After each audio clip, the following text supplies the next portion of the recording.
بسم اللہ الرحمن الرحیم الحمدللہ رب العالمین افضل الصلاۃ و اکمل السلام علی سید الانبیاء والمرسلین وعلی آلہ الکرام و اصحابہ العظام اجمعین۔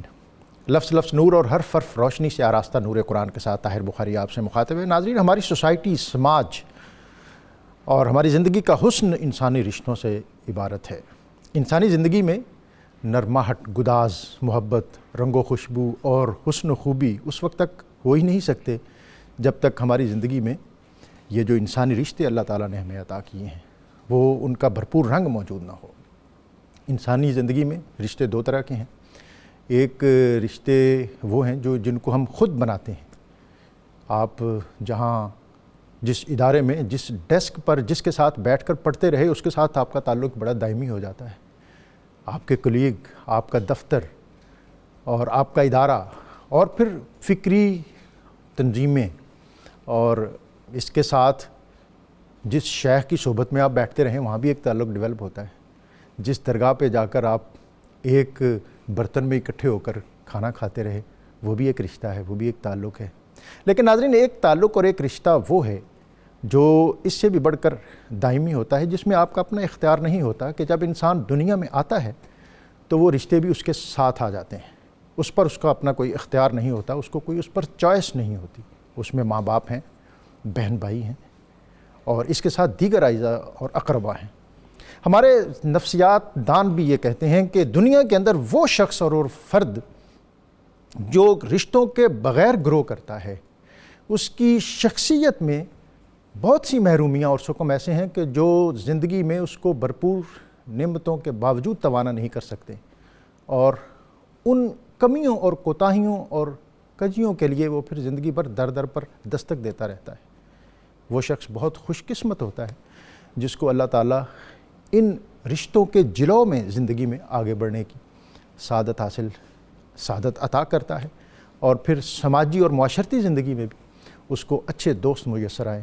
وہ دوست کہ جن کے بارے میں ذوق نے کہا تھا کہ اے ذوق کسی ہمدم دیرینہ کا ملنا، بہتر ہے مسیحاؤ، بہتر ہے ملاقات مسیحاؤ خضر سے۔ اور جو انسانی رشتے ہیں اس میں بھائی کا رشتہ جو ہے یہ بہت محترم، بہت معتبر، اچھا ہو، علی المرتضیٰ جیسا ہو تو پھر اس کی مثال کائنات پیش کرنے سے قاصر ہے۔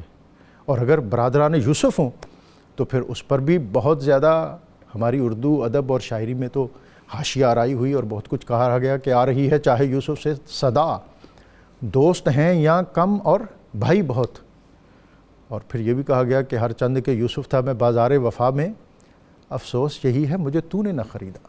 اور یہ محض باتیں نہیں ہیں بلکہ اس رشتے کے تعلق اور خد و خال اور اس کے جو مختلف پہلو اور جو مختلف رویے ہیں اس پر قرآن نے بات کی ہے، ہمارے دین نے بات کی ہے، اور ان سب چیزوں پر بات کرنے کے بعد پھر ایک رویہ اور ایک طرز عمل اور ایک اسلوب زیست بھی عطا کیا ہے جو ہمیں اپنانا چاہیے۔ آج ہم اسی پیرائے میں بات کریں گے اور بطور خاص بھائی کا بھائی پہ حق اور بھائی کا بھائی کے ساتھ جو رشتہ ہے اس کو سورہ یوسف کے تناظر میں بھی دیکھیں گے، اور اپنا جو یہاں کا ہمارا لوک ورثہ ہے۔ میاں محمد بخش نے کہا تھا کہ بھائی بھائیاں دیاں باواں ہندے تے پائی پائیاں دے درد ونڈاندے تے پائی پائیاں دیاں باواں، باپ سراں دے تاج محمد تے ماواں ٹھنڈیاں چھاواں۔ اور اس نے کہا تھا کہ باپ مرے سر ننگا ہووے، ویر مرے کنڈ خالی، ماواں باج محمد بخشا کون کرے رکھوالی۔ حضرت یوسف علیہ السلام نے خواب دیکھا اور پھر اپنے بابا جو نور نبوت سے مستنیر تھے ان کو بیان کیا کہ یا اذ قال یوسف لابیہ یا ابتی انی رأیت احد عشر کوکبا والشمس والقمر رأیتہم لی ساجدین، کہ ابا جان میں نے خواب دیکھا ہے کہ مجھے چاند سورج احد عشر کوکبا 11 ستارے چاند اور سورج سجدہ کر رہے ہیں۔ باپ جانتا تھا کہ یہ خواب جو ہے یہ الہامی رہنمائی لیے ہوئے ہے، تو انہوں نے کہا کہ قال یا بنی لا تقصص رؤیاک علی اخوتک، اے میرے پیارے بیٹے اپنا یہ خواب اپنے بھائیوں سے بیان نہ کرنا۔ اس خواب کو بیان کرنے سے روکا، اور پھر بھائیوں کے مکر اور فریب کا قصہ جو ہے پھر قرآن کی سورہ یوسف میں ہے، یہ بھی ہم جانیں گے۔ اور پھر حضرت یوسف علیہ السلام کا جو طرز عمل ہے جو مصر کے دربار میں انہوں نے اپنے بھائیوں کے ساتھ کیا وہ بھی ہم دیکھیں گے۔ اور فتح مکہ کے موقع پر نبی اکرم رسول محتشم صلی اللہ علیہ وسلم نے اپنے چچا زاد بھائیوں کے ساتھ، اپنے قبیلے والوں کے ساتھ، اپنے خاندان والوں کے ساتھ رحمت، شفقت اور محبت بھرا جو سلوک کیا، اس سے ہمیں کیا سبق ملتا ہے اس کو بھی ہم جانیں گے۔ اس کے لیے ہمارے ساتھ ہمیشہ کی طرح بہت محترم بیرسٹر سید وسیم الحسن نقوی، ڈاکٹر غلام محی الدین اور حمد باری تعالیٰ کے لیے محمد عاصم علی جماعتی آج ہمارے ساتھ موجود ہوں گے۔ ان سے گفتگو سے قبل آج کا ہمارا اسم گرامی الوہاب، سب کچھ عطا کرنے والا، یہ اسم اگر کثرت سے پڑھا جائے تو اللہ تعالیٰ رزق کے دروازے کھولتا ہے اور رحمتوں کے دروا ہوتے ہیں۔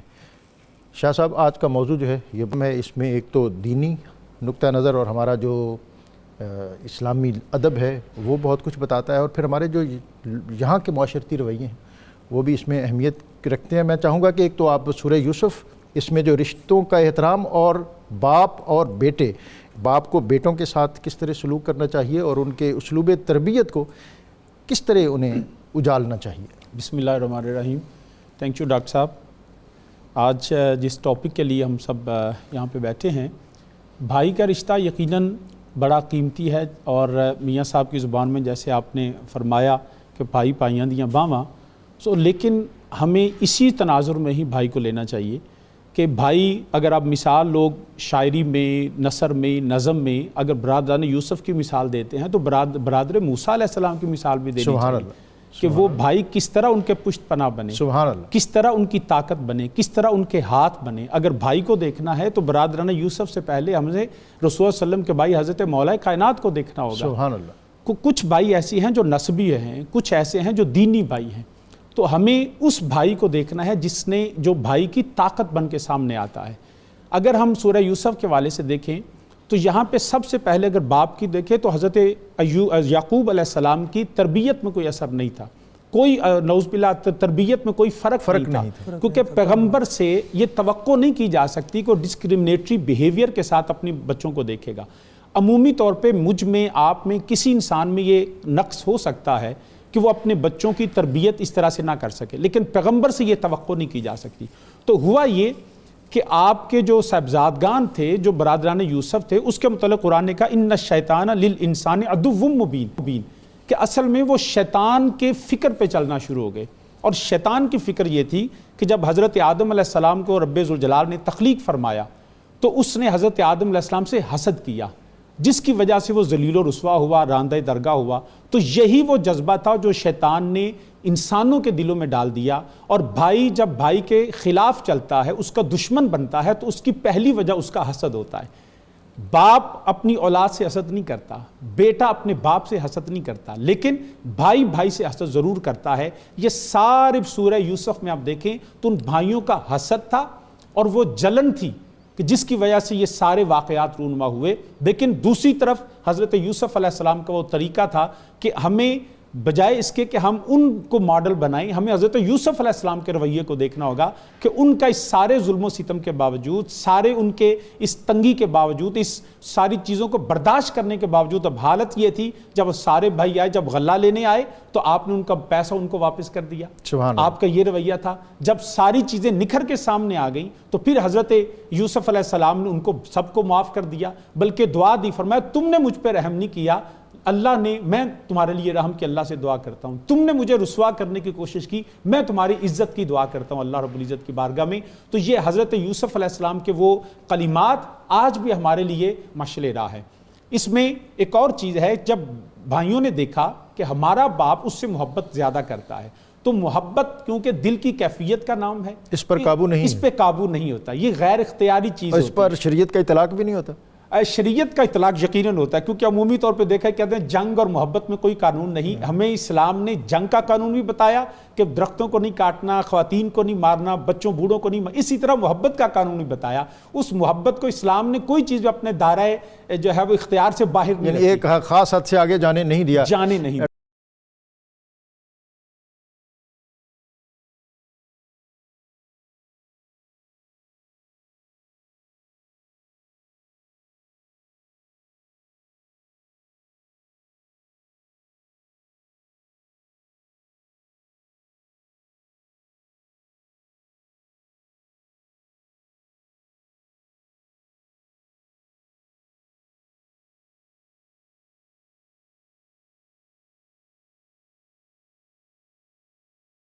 ڈاکٹر صاحب سورہ یوسف اس سلسلے میں ہماری کیا رہنمائی کرتی ہے؟ اور میں یہ بھی چاہوں گا کہ نبی اکرم صلی اللہ علیہ وسلم نے ہمارے دین نے بطور مومن پر حقوق کا تعین کیا ہے، بھائی کے حقوق پر تعین کیا ہے اس سے قبل میں چاہوں گا کہ یہ جیسے شاہ صاحب بیان کر رہے تھے سورہ یوسف کے تناظر میں جو انسانی رویے ہیں یہ ہمارے اس پر آپ ہمیں ماشاءاللہ یہ سوال ہے۔ سب سے پہلے جیسے آپ نے سورہ یوسف کے حوالے سے یہ کلزم علم و حکمت ہے، 12 بھائیوں کا تذکرہ ہے اس سورہ میں، اور اس کا اعجاز دیکھیے کہ یہ 12ویں پارے سے سورہ شروع ہو رہی ہے، سبحان اللہ، اور اس میں 12 ہی رکوع ہیں، واہ، اور اگلا 112 اس میں بسم اللہ شریف کو شامل کر لیں تو آیات بنتی ہیں، سبحان اللہ، اور 12 دراہیم معدودہ وہ جن پہ بولی لگی تھی وہ بھی 12 ہی تھے، اور جب عزیز مصر کی وجہ سے آپ کو جیل میں جانا پڑا زلیخا مصر کی وجہ سے تو 12 سال ہی آپ نے جیل میں گزارے۔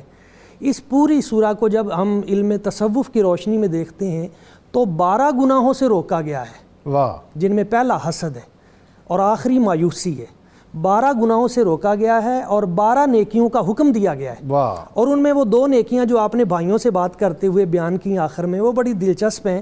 جب بھائی آ گئے اور انہوں نے آ کے کہا قالوا اِنَّكَ لَأَنْتَ یوسف، آپ ہی یوسف علیہ السلام ہیں، قال انا یوسف ھذا اخی، میں یوسف ہوں اور یہ میرے بھائی ہیں۔ تو انہوں نے کہا کہ آپ کو یہ مقام کیسے ملا؟ ہم نے تو آپ کو کنویں میں نیچے اتارا اور آپ تخت پہ اوپر آ گئے، وہ کون سی چیز ہے جس نے آپ کو؟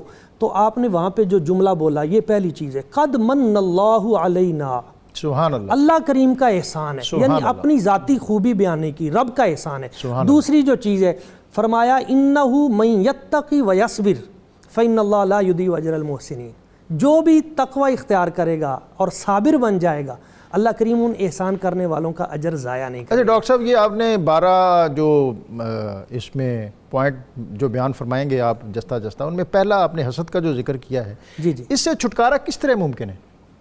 دیکھیں اس سے بنیادی طور پہ تو چھٹکارا تب ہے جب ہمارا توکل اللہ کی ذات پہ کامل ہو جائے، وَمَن يَتَوَكَّلْ عَلَى اللَّهِ فَهُوَ حَسْبُهُ، جب ہم یہ مان لیں گے کہ فلاں کے پاس جو خوبی ہے یہ رب کی عطا کردہ ہے، وہ چاہے تو مجھے بھی دے دے تو سکون آ جائے گا۔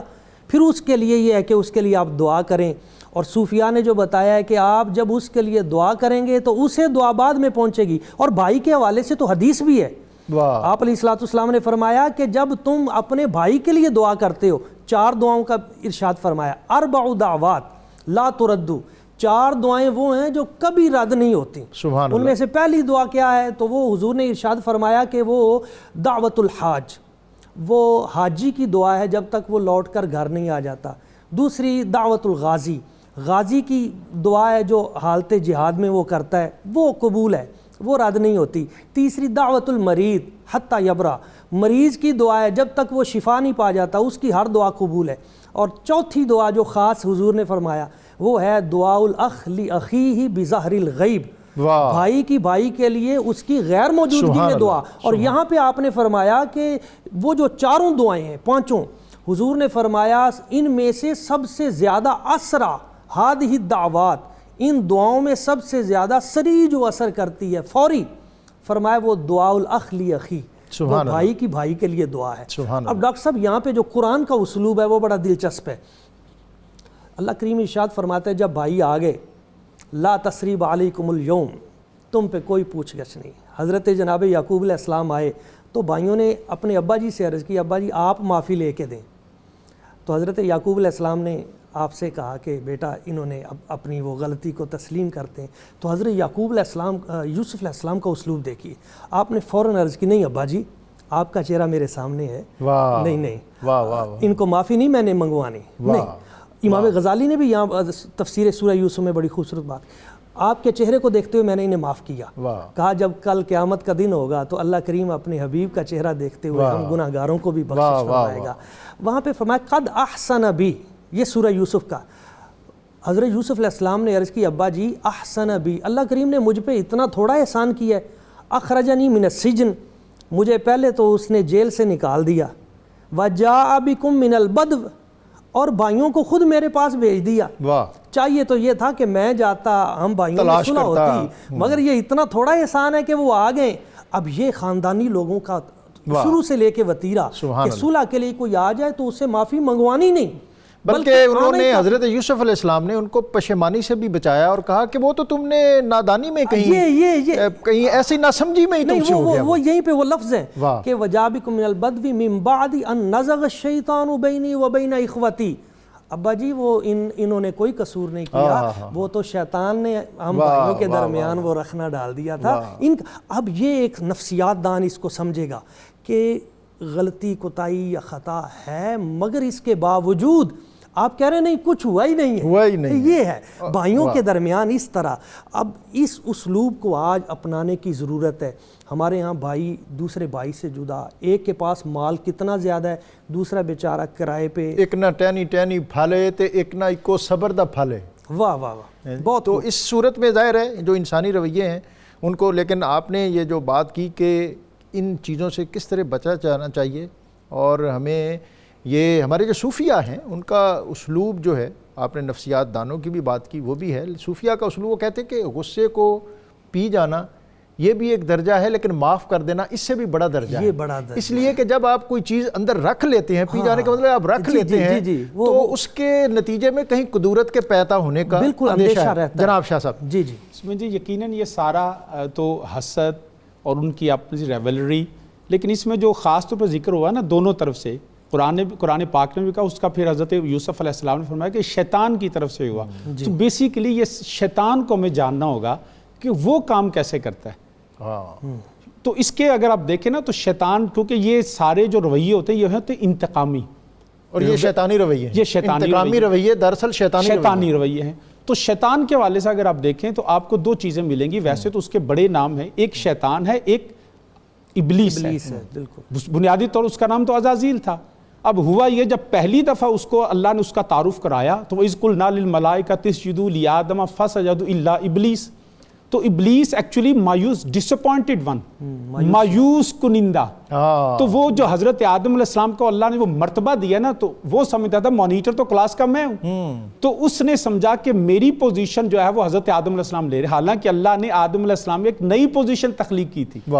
تو اس نے سمجھا شاید میری جو سینیارٹی ہے وہ جا رہی ہے, میرا پورٹ فولیو ادھر جا رہا ہے. تو اس حوالے سے وہ جو ہے وہ مایوس ہو گیا کہ میں اب اس مقام کو دوبارہ حاصل نہیں کر سکتا. اور حضرت یعقوب علیہ السلام نے بھی اپنے بھائیوں سے یہی کہا تھا کہ جاؤ تلاش کرو یوسف کو بھی اور اس کے بھائیوں کو بھی, اور مایوس نہ ہونا. سو بنیادی طور پہ شیطان کو سمجھنے کے لیے ہمیں پہلا اس کا وار ہے کہ وہ انسان کو مایوس کرتا ہے. اس لیے قرآن نے کہا لا تقنطوا من رحمت اللہ, تم نے مایوس نہیں ہونا, کیونکہ شیطانیت کی ابتدا مایوسی سے ہے. اور یا پھر یہ ہے کہ دوسرا پھر آیا وہ شیطان ہے, تو شیطان جو ہے وہ بغاوت کے معنوں میں آتا ہے, ریبیلین فورسز کا حصہ بن جاتا ہے. تو جب وہ مایوس ہوتا ہے تو پھر ڈاکٹر صاحب دو حالتیں ہوتی ہیں. جب وہ مایوس ہوگا یا وہ انتقامی طور پہ سامنے آئے گا, بغاوت کرے گا, قانون کو توڑے گا, یا پھر اپنے آپ کو خود کو مار لے گا, خودکشی کی طرف چلا جائے گا. تو نہ مایوس ہونا ہے, نہ بغاوت میں آنا ہے, قرآن و سنت کے ان اصولوں کو ماننا ہے اور انبیاء کی پیروی کو کرنا ہے. دیکھ لیجئے کہ جو حضرت یوسف علیہ السلام کے بھائی تھے وہ اصل میں بغاوت پہ اتر آئے. انہوں نے سمجھا کہ یہ جو مرتبہ ہمیں, یہ بڑے تو ہم ہیں, خدمت ہم زیادہ کرتے ہیں, مرتبہ یوسف محبت, اور یہ شاید ہمارے راستے کی رکاوٹ, یہ راستے کی رکاوٹ ہے. تو وہ انتقامی جذبوں کے تحت وہ سامنے آ گئے اور پھر وہ کام کیا جس کی مثال دنیا میں اور نہیں ملتی, اس طرح کہ قتل کرنے کی کوشش کرنا اور اس کو پھر جو ہے وہ حضرت یوسف علیہ السلام کنویں میں پھینک دینا. اس میں ایک اور پنجابی میں کہتے ہیں کہ اتنا ضرور ہے کہ اپنا مارے گا تو چھاویں سٹے گا. وہ جب سب نے ڈیسائیڈ کیا نا کہ ہی شوڈ بی اسیسینیٹڈ, لیکن پھر ایک بھائی کے متعلق اس نے کہا نہیں, اس کو کنویں میں پھینک دو, کم سے کم مارے گا تو چھاویں ضرور سٹے گا. تو یہ بھی ہمیں اس میں سے کچھ پازیٹیوٹی بھی ملتی ہے کہ اگر قریبی تعلق ہو تو کچھ نہ کچھ احساس, یعنی جو اس میں ایک منیمم لیول آپ نے جو اس میں نکالا ہے, تو بہرحال یہ بھی ایک اچھا پہلو. ڈاکٹر صاحب میں سمجھتا ہوں کہ جی اس میں اچھے پہلو کو ہی ہم دیکھیں گے, خصوصاً جب ان کی صلح ہو گئی, معاملات ہو گئے, تو پھر اس کے بعد ان کے وہ حضرت علی المرتضیٰ نے بھی فرمایا نا کہ فریق مخالف یا فریق ثانی پر تمہیں اللہ غلبہ دے دے, تو اس کا سب سے بڑا شکرانہ یہ ہے کہ انہیں معاف کر دیا جائے. اور پھر معافی کے بعد آپ نے دعا کی یغفر اللہ لکم لا تثریب علیکم اليوم ویغفر اللہ لکم, کوئی پوچھ گچھ نہیں, اور اللہ تعالیٰ تمہیں معاف کرے گا. یعنی دل سے یہ جو آپ بات کر رہے ہیں ڈاکٹر صاحب, یہ جو بھائیوں کا آپس میں پیار اور محبت ہے, وہ ایک بابا جی ایک پہاڑ پہ جا رہے تھے، تھوڑا سا وزن انہوں نے اٹھایا ہوا تھا، تو انہوں نے ایک بچی کو دیکھا، تھوڑا سا چل کے تھک گئے تو بیٹی کو دیکھا، اس نے نا ایک بچے کو اٹھا کے تیزی سے دوڑ رہی ہے، تو بڑے حیران ہوئے اور بچی سے کہا کہ مجھ سے تو یہ تھوڑا سا بوجھ نہیں اٹھایا جا رہا، اور تم نے اتنا ماشاءاللہ صحت مند بچہ اٹھا کے تم دوڑ رہی ہو، یہ بوجھ تم نے کیسے اٹھا لیا؟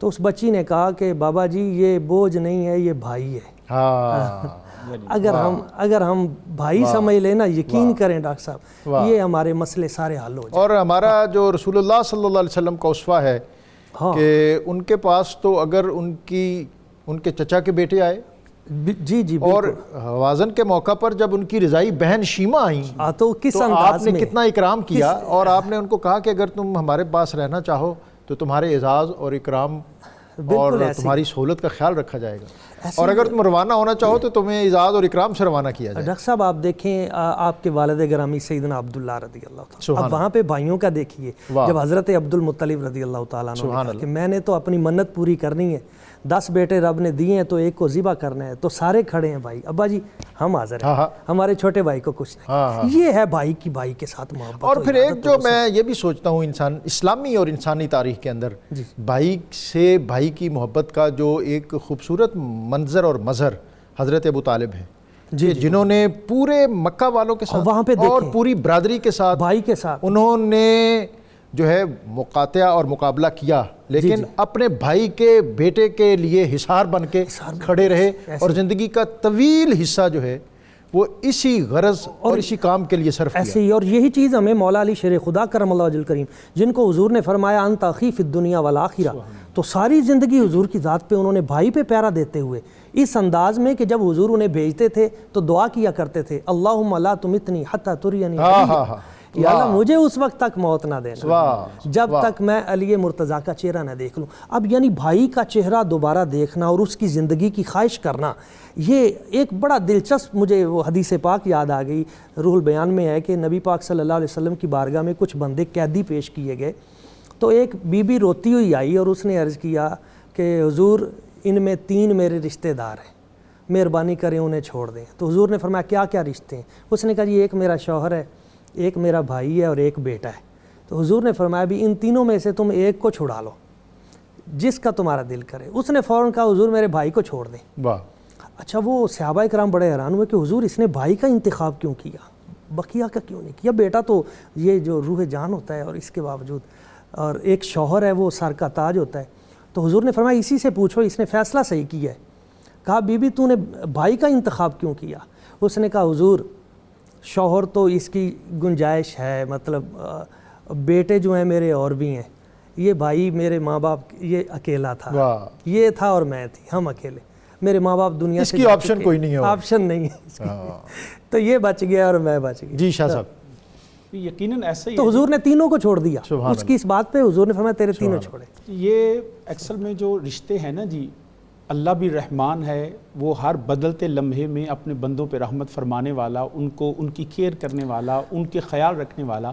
تو یہ جو ہیں بھائی بہن یہ ذی الارحام میں آتے ہیں، تو یہاں بھی ایک دوسرے کی اسی طرح خیال رکھو، ان کی غمی اور خوشی کا، ان کو دکھ درد بانٹو۔ تو جب یہ رشتہ نکل، اس لیے فرمایا کہ جو قطع تعلقی کرتا ہے اپنے ان لوگوں سے جو ان کے بطن سے، ایک ماں کے بطن سے پیدا ہوں، تو فرمایا کہ وہ ایسے ہی ہے جیسے اس کا رشتہ میرے ساتھ منقطع ہو جاتا ہے۔ اور انسان کی زندگی اور معاش میں کشادگی کے لیے بھی اس چیز کو لازم قرار دے گیا۔ فرمایا اگر تم اپنے رزق میں اور زندگی میں اضافہ چاہتے ہو تو قطع رحمی نہ کرو، ان رشتوں کو جوڑو، کیونکہ اللہ نے ان کو جوڑنے کا حکم دیا ہے۔ بدقسمتی کی بات یہ ہے کہ آج ہمارے قوم کا یہ لمحہ فکریہ ہے کہ آج ہم اسی رشتوں کو جو سب سے زیادہ ضروری ہیں، ہم ان سے دور ہوتے جا رہے ہیں۔ آج ہمارے دوست، ہمارے کلاس فیلوز، ہمارے کولیگز ہمارے زیادہ قریب ہیں، اور ہمارے وہ رشتے جو حقیقت میں ہمارے قریب ہونے چاہیے وہ ہم نے چھوٹی چھوٹی انہی باتوں پہ جو برادران یوسف نے دیکھی، ہم نے پیٹرن تو ہمارے لیے انبیاء کا اسوہ حسنہ ہے، لیکن ہم نے دوسری طرف ان کو اسوہ حسنہ بنا لیا۔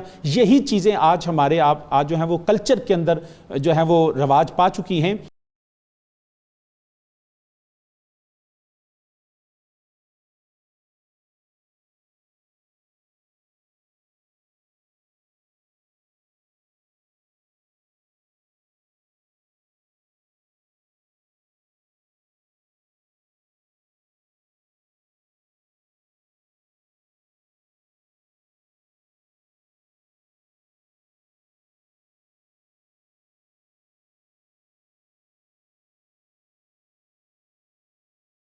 یہ جو اصل میں تو مادیت ہے اور اس کے ہم سمجھتے ہیں کہ ہمارے راستے میں کوئی رکاوٹ نہیں ہونی چاہیے، دنیا کی ساری سے نعمتیں سمٹ کر میرے دسترخوان پر آ جائیں اور میرے بھائی کے گھر کا جو چولہا ہے وہ بھی گرم نہ ہو اور وہ ایک نوالے کو ترسے اور اگر میرا بس چلے تو وہ بھی میں کھینچ لوں۔ ایک تو اس پر آپ رہنمائی فرمائیں، دوسرا یہ کہ ہمارا عفو کا دائرہ جو ہے، درگزر کا جو پیمانہ ہے وہ بھی شاید بہت تنگ ہو گیا ہے، اور ہم کسی کی بھائی کی 100 نیکیاں ان کو ایک طرف رکھتے ہوئے کوئی ایک سکم اور کمی ہے اس کو پر لے کر گھر گھر پھرتے ہیں کہ جی اس نے تو نے تو سارے نال اے کیتا سی۔ ڈاکٹر صاحب یہ جو ہے نا اس کی جو اس نے یہ میرے ساتھ یہ کیا، اس کی سورہ یوسف میں بھی مثال ملتی ہے کہ جب ان کو حضرت یوسف علیہ السلام نے خواب میں دیکھا کہ 12 جو ہیں وہ چاند اور سورج اور تارے جو ہیں مجھے سجدہ کر رہے ہیں، تو جب حضرت یعقوب علیہ السلام سے آپ نے عرض کیا تو آپ نے فرمایا اپنے بھائیوں کو نہ بتانا۔ ہاں، تو وہ جو نہ بتانا تھا اس کا مطلب اس میں حکمت یہ تھی کہ اگر تم نے بتایا تو وہ پہلے ہی تمہاری جان کے دشمن ہیں اور وہ اس سے زیادہ حسد کریں گے اور زیادہ انتقامی جذبے کے ساتھ آئیں گے۔ تو اس میں ہمیں یہ بھی ملتا ہے کہ بعض اوقات کسی کے متعلق کوئی ایسے جملے کہنا غیبت میں بھی آتا ہے، لیکن یہ بھی پتہ چل گیا اگر کوئی شخص کسی کے لیے ضرر رساں ہو تو اس کو اس کے ضرر سے بچانے کے لیے یہ بات کہی بھی جا سکتی ہے۔ آج والدین اپنے بچوں کو کہ مجھے نہیں پتہ کسی کے گھر میں کیا، لیکن مجھے اپنے بچوں کا ضرور پتہ ہے کہ ان کی مزاج کیسا ہے، اور پتہ ہونا بھی چاہیے۔ تو ہمیں اپنے بچوں کو خود، جب میں نے پہلے عرض کیا نا، ان کی تربیت کا اس طرح کا جو ہے وہ ہمیں قرآن و سنت کی روشنی میں کہتے تاکہ ہمیں ایک دوسرے کو بتانا جائے کہ یہ کرے گا، فلاں بیٹا تم اس سے اس طرح احتیاط کرنا، اس سے کہنا تم یہ کرنا، کسی کو جو ہے وہ رحمت سکھانا، کسی کو جو ہے وہ ان کو درگزر سکھانا۔ تو یہ ساری چیزیں اسی تربیت کا حصہ ہیں جو خاندان میں قرآن و سنت کی روشنی میں ہمیں کرنی چاہیے۔ رہ گئی بات کہ کسی کو معاف کر دینا، ڈاکٹر صاحب ایک وقت آتا ہے جب معاف کرنا پڑتا ہے۔ سبحان اللہ۔ میں اس کی ایک ذاتی مثال میں ذاتی طور پہ جانتا ہوں، I don't want to mention the name ہی ہے، کہ وہ 2 بھائی تھے، کئی سال تک برادری نے کوشش کی، دیگر اس کے رشتہ داروں نے کوشش کی، دوستوں نے کوشش کی کہ تم ملو، لیکن ایک بھائی اکڑ گیا، بڑا بھائی کہنے لگا جی میں ملنے کے لیے تیار ہوں، مجھے اس سے کوئی ایشو نہیں ہے۔ چھوٹے بھائی نے وہی باتیں، جی اس نے یہ کہ فلاں وقت کیا تھا، یہ کیا تھا، اور وہ نہیں ملا۔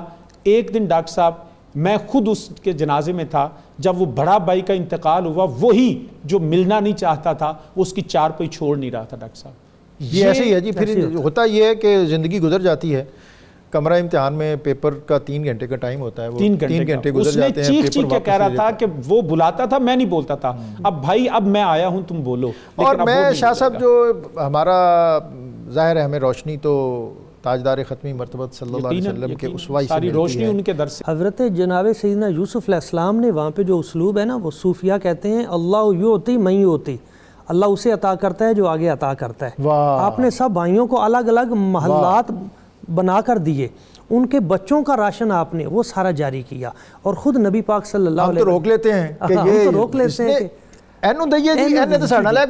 ڈاکٹر صاحب میں آخر میں ایک بڑی اہم بات اس حوالے سے کہ جو اپنے بھائی کے ساتھ زیادتی کرتا ہے اس کا انجام کیا ہوتا ہے۔ قابیل نے حضرت حابیل کو قتل کیا تھا، اب دیکھیں اس کا نتیجہ کیا نکلا، اپنے بھائی کا حق مارا، انگشت نمائی کی، یاوہ گوئی کی، اور پھر یہاں سے بھاگ گیا۔ اس کا ایمان چلا گیا، وہ دائرہ اسلام سے بعد میں وہ خارج ہو گیا اور اس نے مذہب قبول کر لیا۔ اس کا آگے جو بیٹا ہوا وہ نابینا تھا، ایک دن اس نے اپنے بیٹے سے پانی مانگا کہ مجھے پانی دو، اس نے پتھر اٹھا کے مارا، اس کے سر پہ لگا اور یہ مر گیا، کفر کی موت میں مرا۔ بھائی کا جو حق مارتا ہے اس کا نتیجہ یہ نکلتا ہے، بھائیوں کے ساتھ جو زیادتی کرتا ہے۔ تو آج ضرورت اس امر کی ہے کہ ہم وسعت قلبی اور وسعت ظرفی سے کام لیتے ہوئے جو اپنا ہے وہ بھی ان کو دیں۔ سبحان اللہ۔ آخری لمحے ہیں اور آپ کو ایسی بات بتا دیں کہ جس سے ہماری یہ جو بگڑی ہوئی سوسائٹی ہے اس حوالے سے ہمارے رویے درست ہو جائیں، ہمارے گھروں میں محبت اور مواخات کی ایک نسیم جو خوشگوار ہے وہ چلنا شروع ہو جائے۔ ڈاکٹر صاحب اس میں 2 باتیں کروں گا۔ ایک تو کیونکہ یہ جو مقام و مرتبہ ملا دیگر جہاں پہ نیکیاں تھیں اس میں صبر سب سے زیادہ فوقیت رکھتا ہے۔ صبر کسے کہتے ہیں؟ صبر کہتے ہیں یہ نہیں ہے کہ کسی سے حق چھین لیا جائے اور وہ جا کے رو پڑے، بے بسی لاچارگی کا اظہار صبر نہیں ہے۔ الصبیر اس بادل کو کہتے ہیں جو ایک جگہ کھڑا ہو کے برستا ہے، اور پہاڑ کو بھی الصبیر کہتے ہیں، یا پھر توازن قائم کرنے کے لیے ایک پتھر جو رکھا جاتا ہے تاکہ بیلنس قائم ہو جائے اس کو بھی الصبورہ کہتے ہیں۔ تو بنیادی طور پہ جب کوئی ظلم و ستم کرتا ہے تو ہمیں صبر کا دامن نہیں چھوڑنا، مطلب اپنے توازن کو قائم رکھنا ہے. ہم نے قرآن و سنت کے احکامات سے باہر نہیں جانا. ایک تو یہ بات کہ صبر کا دامن نہیں چھوڑنا، اور صبر کا مطلب میں نے عرض کر دیا. دوسرا یہ کہ اللہ جس کو جو حیثیت دیتا ہے اس کی حیثیت کو مان لینا. ہمارے پرابلم یہ ہے کہ وہ کہتے ہیں میرے تو چھوٹا، میں کیوں مننا. یہ مکے والوں کا بھی یہی تو مسئلہ مکے تھا. والوں کا یہ مسئلہ تھا. اسی طرح حضرت یوسف علیہ السلام کے ساتھ بھی یہی ہوا. انہوں نے کہا دیا ہے ہم سے چھوٹا لیکن مرتبے میں بڑا تھا. تو جس کو خدا لیکن جس کو اللہ عزت اعزاز دے اس کو مان لینا، اس کو مان لینا چاہیے. ہم اس کو ماننے کے لیے. ڈاکٹر صاحب آخری جی میں وہ ایک لمحے میں وہ اپنی بات ختم کرتا ہوں. ڈاکٹر صاحب حضرت امام حسین علیہ السلام کی ذات برکات کے بھائی میدان کربلا میں جو حضرت ام البنین سیدہ فاطمہ پاک ان سے تھے، 4 بھائی تھے، حضرت عباس، حضرت عبداللہ، حضرت عثمان، حضرت جعفر، جن کے پاس ادھر وفا کی تاریخ مکمل ہی نہیں ہو سکتی جب تک عباس کا ذکر نہ ہو، جب تک ذکر نہ ہو. قمر بنی ہاشم ان کے پاس وہاں سے ذیل جوشن نے باقاعدہ لیٹر جاری کروا لیا تھا گورنر ابن زیاد سے کہ یہ میرے فلاں طریق سے رشتہ دار ہیں، ان کو رہائی دے دی جائے. تو وہ خط آپ تک پہنچا حضرت سیدنا عباس آپ کی ذات تک کہ آپ جا سکتے ہیں. تو انہوں نے کہا نہیں، یہ صرف ہمارے بھائی نہیں ہیں امام حسین، یہ ہمارے مرشد بھی ہیں، یہ ہمارے مربی بھی ہیں، یہ ہمارے آقا بھی ہیں. تو اس وقت بھائیوں نے جو وفا کی، میں سمجھتا ہوں یہ رہتی دنیا تک کے لیے ایک روشن مثال ہے کہ بھائیوں کو بھائیوں کے ساتھ کس طرح وفا کرنی. اور میں اس سے ڈاکٹر صاحب ایک بات جو آپ کی بات سے مجھے ملی ہے وہ یہ بھی ہے کہ اگر جو خون کا رشتہ ہے اس میں ساتھ پھر دین اور ایمان کا رشتہ بھی شامل ہو جائے تو پھر یہ چیز جو ہے وہ نور علی نور ہو جاتی ہے. آج کا بہت اہم موضوع تھا ہمارے معاشرتی رویے جو ہیں، اس میں ان تعلیمات کا فیض اس کو اترنا چاہیے، اور اگر یہ اترے گا تو تبھی ہماری معاشرتی زندگی، ہماری خاندانی زندگی اور ہمارا فیملی سسٹم جو اس وقت توڑ پھوڑ کا شکار ہے اس میں بہتری آئے گی، اس میں ایک استحکام آئے گا. اور نبی اکرم رسول محتشم صلی اللہ علیہ وسلم نے ایک مومن کے دوسرے مومن پر جو حقوق فرمائے ان میں یہ ہے کہ جب آپ کا بھائی آپ کو سلام کرے تو اس کا جواب دو، جب وہ دعوت دے تو اس کی دعوت کو قبول کرو، اور اس کو چھینک آئے تو الحمدللہ کہو، وہ بیمار ہو تو اس کی تیمارداری کرو، اگر وہ فوت ہو جائے تو اس کے جنازے میں جاؤ، یہ اس کا حق ہے تمہارے ذمے. وہ آپ سے مشورہ کرے تو اس کو صحیح مشورہ دو، اس کی عدم موجودگی میں اس کے حقوق کا خیال کرو، اس کی عدم موجودگی میں اس کی جڑیں نہ کاٹو، اور غیبت کر کے اپنے گناہ جو ہے ان میں اضافہ نہ کرو. اور پھر آپ نے فرمایا کہ اس کے لیے وہی چیز پسند کرو جو تم اپنے لیے پسند کرتے ہو. یہ بہت اہم بات ہے کہ نبی اکرم صلی اللہ علیہ وسلم نے فرمایا لا یؤمن احدکم حتی یحب لاخیہ ما یحب لنفسہ، کہ تم میں کوئی شخص اس وقت تک مومن ہو ہی نہیں سکتا جب تک وہ اپنے بھائی کے لیے وہی چیز پسند نہ کرے جو وہ اپنے لیے کرتا ہے. اور یہ ایک پیمانہ دے دیا. اور میں ناظرین یہ بات جو ہے یہ اکثر کہتا ہوں کہ اگر اس ایک حدیث مبارکہ کا نور ہم اپنی زندگیوں میں اتار لیں تو پھر یہ سوسائٹی، یہ معاشرہ اور یہ خاندان اور ہمارے گھر جو ہیں یہ ان کے اندر وہ رحمتیں نازل ہوں گی جس کی ہم طلب اور تڑپ اور سسک اور کسک رکھتے ہیں کہ ہر بھائی جو ہے، ہر فرد جو ہے وہ یقیناً اپنے لیے عروج، ارتقاء، بلندی اور پیشوائی اور محبت چاہتا ہے.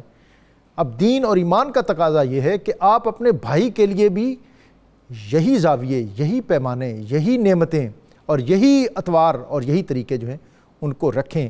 یہ دین کا تقاضا ہے.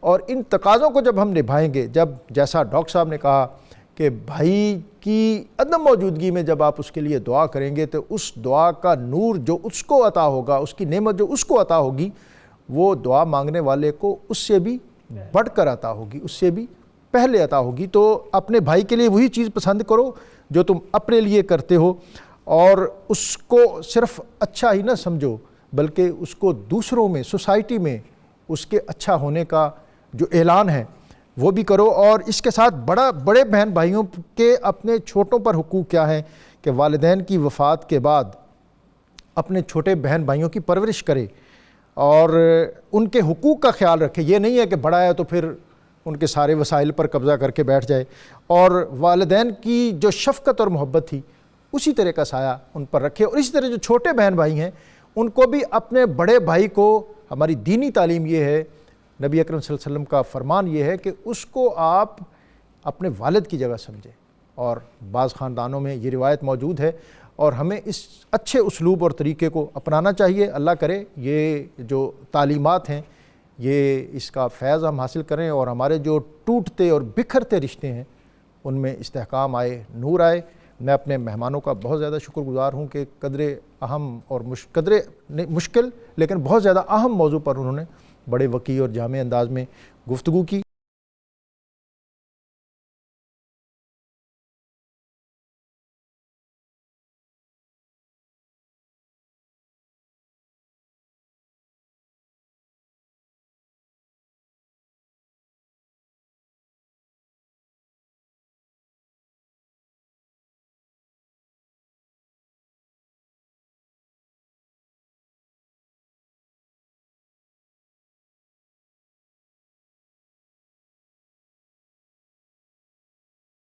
آج کا وظیفہ سبحان اللہ و بحمدہ سبحان اللہ العظیم، جو شخص بطور خاص جمعے کی نماز کے بعد اسے 100 بار پڑھے اس کے 1,00,000 گناہ معاف کر دیے جاتے ہیں اور اس کے والدین کے 24,000 گناہ وہ بھی معاف کر دیے جاتے ہیں۔ ہمارا یہ پروگرام فیس بک اور یوٹیوب پر لائیو نشر ہو رہا تھا۔ پروگرام دیکھنے کے لیے ہمارا یوٹیوب چینل سبسکرائب کریں اور اپنی قیمتی آراء سے ہمیں آگاہ کریں۔ محمد علی جماعتی صاحب، محمد عاصم علی جماعتی۔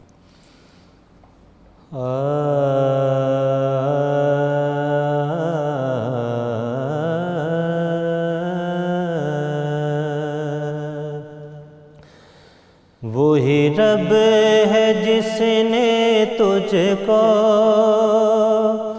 ہمتن کرم بنایا، ہمیں بھیک مانگنے کو تیرا راستہ بتایا۔ تجھے حمد ہے خدایا، تجھے حمد ہے خدایا، تجھے حمد ہے خدایا، تجھے حمد ہے خدایا۔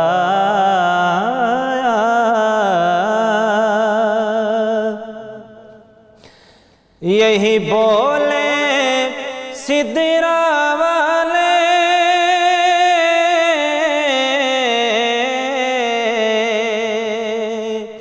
یہی بولے سدرا والے، چمنے جہاں کے تھالے، چمنے جہاں کے تھالے، سبھی میں نے چھان ڈالے، سبھی میں نے چھان ڈالے، تیرے پایا کا نہ پایا، تجھے یک نے یک بنایا، تجھے یک نے یک بنایا، تجھے حمد ہے خدایا، تجھے حمد ہے خدایا۔ وہی رب ہے جس نے تجھ کو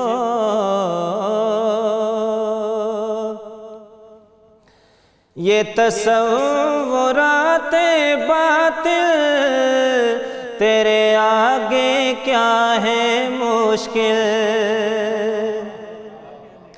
یہ تصورات باطل تیرے آگے کیا ہے مشکل، تیری قدرتیں ہیں کامل، تیری قدرتیں ہیں کامل، انہیں راست کر خدایا، میں انہیں شفیع لایا، تجھے حمد ہے خدایا، تجھے حمد ہے خدایا، تجھے حمد ہے خدایا۔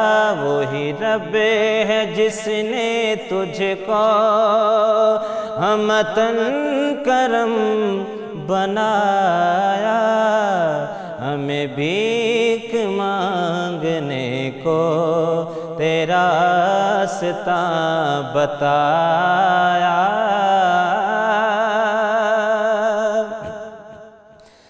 ہمیں اے رضا تیرے دل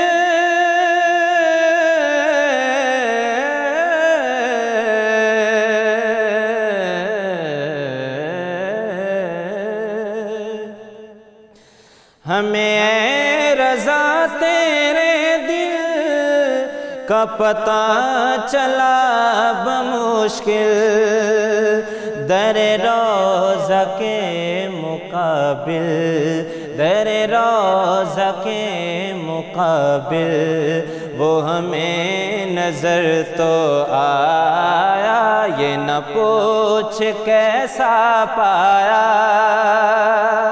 یہ نہ پوچھ کیسا پایا، تجھے حمد ہے خدایا، تجھے حمد ہے خدایا، وہی رب ہے جس نے تجھ کو امتن کرم بنایا، ہمیں بھیک مانگنے کو تیرا راستہ بتایا، تجھے حمد ہے خدا۔